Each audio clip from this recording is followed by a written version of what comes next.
Thank you guys for coming. Thank you. Appreciate it.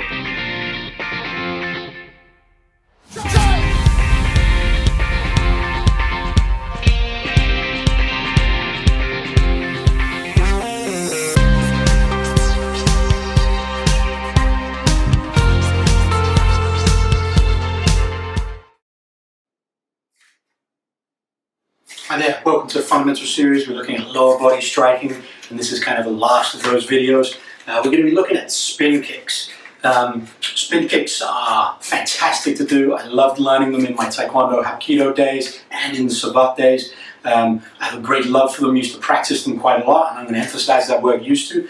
I'm a little bit older now, so we're going to see how I do on these spin kicks. So right now this is take one, and I promise if it comes take two, take three, take four, I will say that so that you can see that I'm honest and humble about my ability to do these kicks. The spinning kicks are not high efficiency kicks in combat per se. I would never advise to do spinning kicks in any kind of self-defense situation, and it's rare that you would see them in a sport combat situation like UFC, MMA, or any type of ring sport martial art. This is because they have disadvantages. Your leg is off the ground for a long time, you're off balance for a long time, gives your opponent a long time to deal with it because it takes a while to come around. You can see people do that. These kicks can be incredibly fast and they are incredibly powerful, but because of those reasons, they're not used very much. They're not as safe as some other techniques which have a higher efficiency, a higher success rate, as it were.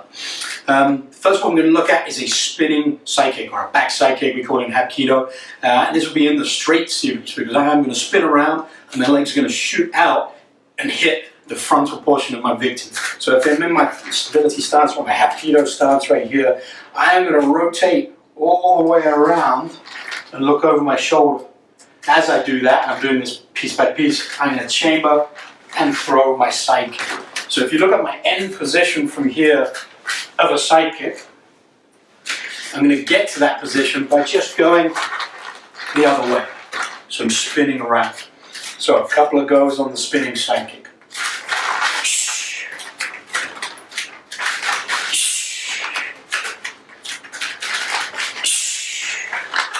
From this side.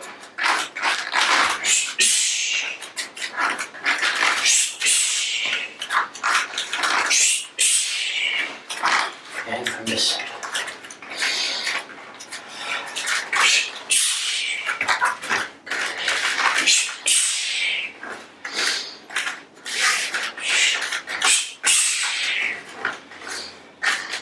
Spinning kicks can also be done with the jump as well, which I did at the last rep on that one.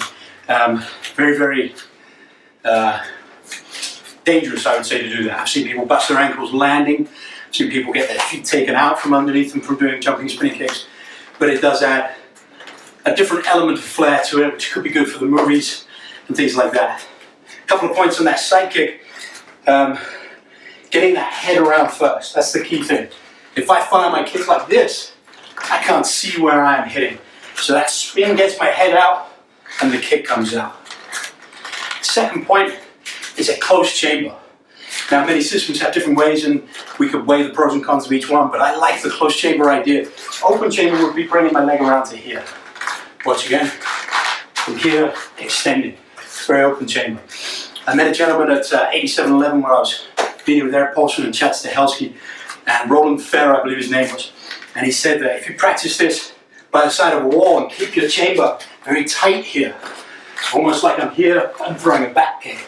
It's hard to see, it's faster, and can become a lot more powerful as you're recruiting more of the gluteus maximus. So a couple of points on the back side. Next kick, which is going to warm up for my last kick.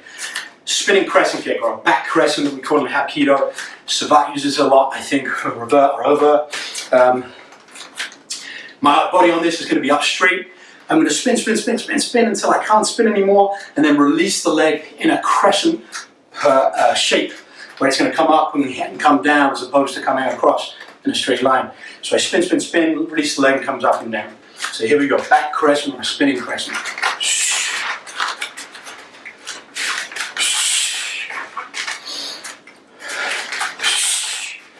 The other side.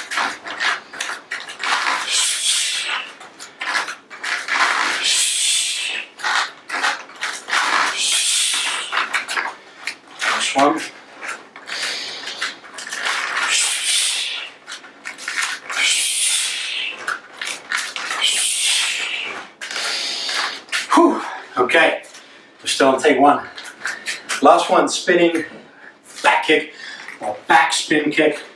It's going to be the opposite. I'm going to let my upper body tilt to counterbalance, which is going to allow my legs to go a little bit higher.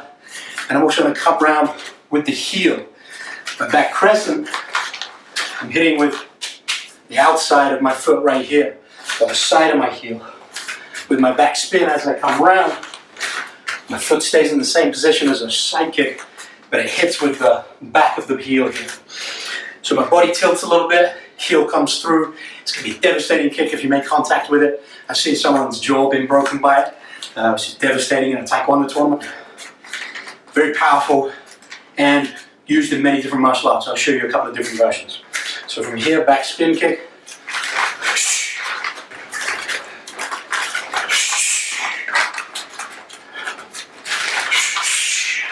On the side.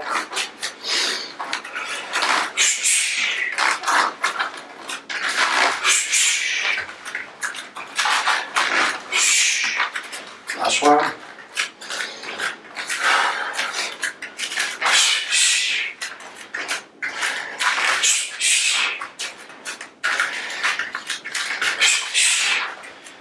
Back spin kick. The last way to do this from capoeira, which I've trained in a tiny little bit.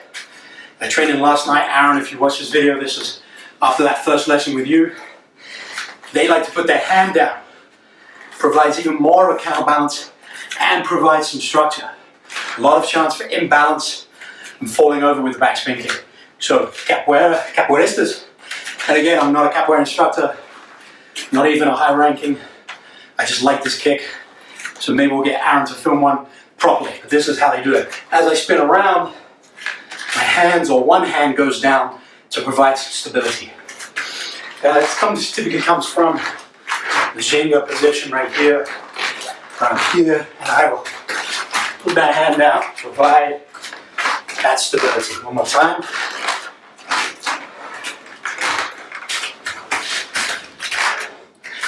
One of my instructors, Cloro Pope, he teaches it to put both hands down. I can't do that. But again, we'll find a video where we can show you that. Hope you have fun with those.